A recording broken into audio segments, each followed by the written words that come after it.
guys, je suis Hicham, je suis de nationalité marocaine et étudiant en économie. Aujourd'hui, je suis heureux d'être avec dans la rubrique Savoir Quête. Nous allons parler de la spécificité de la langue berbère et de quel point essentiel de la société marocaine.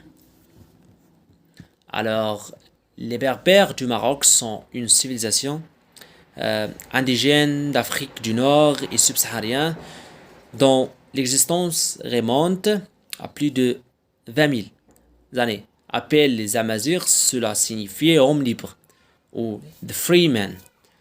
Aujourd'hui, les Berbères du Maroc sont les descendants de tribus nomades ou sédentaires, généralement rurales, qui ont connu de nombreuses invasions, comme la colonisation française, espagnole, portugaise et italienne, en Libye aussi britannique.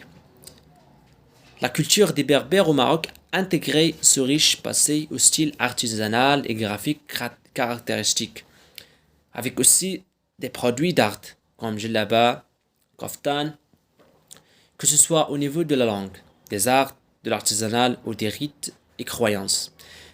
Les Berbères du Maroc préservant un incroyable patrimoine traditionnel, tant matériel qu'immatériel, qui a duré plusieurs milliers d'années à travers la transmission essentiellement orale de génération en génération.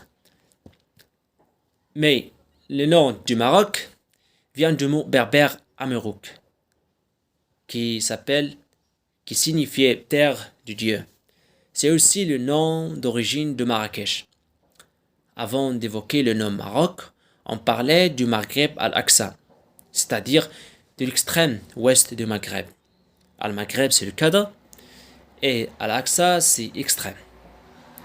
À l'époque de la conquête arabe vers 700, avant cela, il y a environ 2000 années, au temps des Romains, on parlait de Mauritanie, pays des Mours, Maghreb occidental.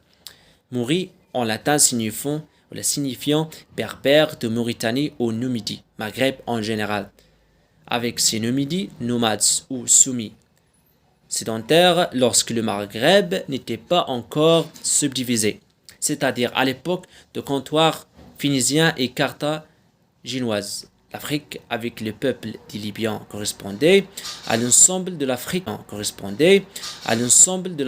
du Nord, de la Libye au Maroc actuel. Mais en termes de croyances, les anciens Libyens ou Marocains ou Algériens pratiquant une religion basée sur l'existence de plusieurs dieux, comme les Égyptiens, ainsi que des forces spirituelles animant les êtres vivants. Mais les objets et aussi les éléments, puis les religions abrahamiques se sont imposées. À partir du 8e siècle, lors des invasions arabes, l'islam se répand et les Berbères sont depuis lors majoritairement musulmans sunnites.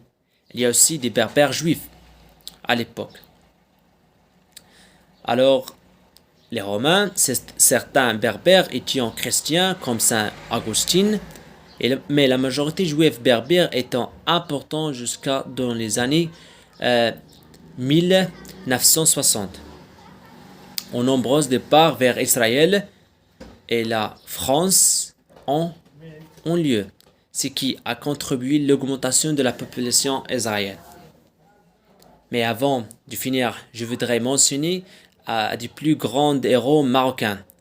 En 711, le gouverneur de Tanger, la berbère Tariq ibn Ziyad, franchit le détroit de Gibraltar, qui porte son nom, Jabal Tariq. Le montagne de Tariq, avec une armée de 8000 berbères, mourent et combattait les Wisigoths, alors dominants en espagnol, et rapporta un énorme butin de guerre. Les berbères s'enrôlant avec ardeur dans l'armée arabe et finissant par envahir calmos toute la péninsule.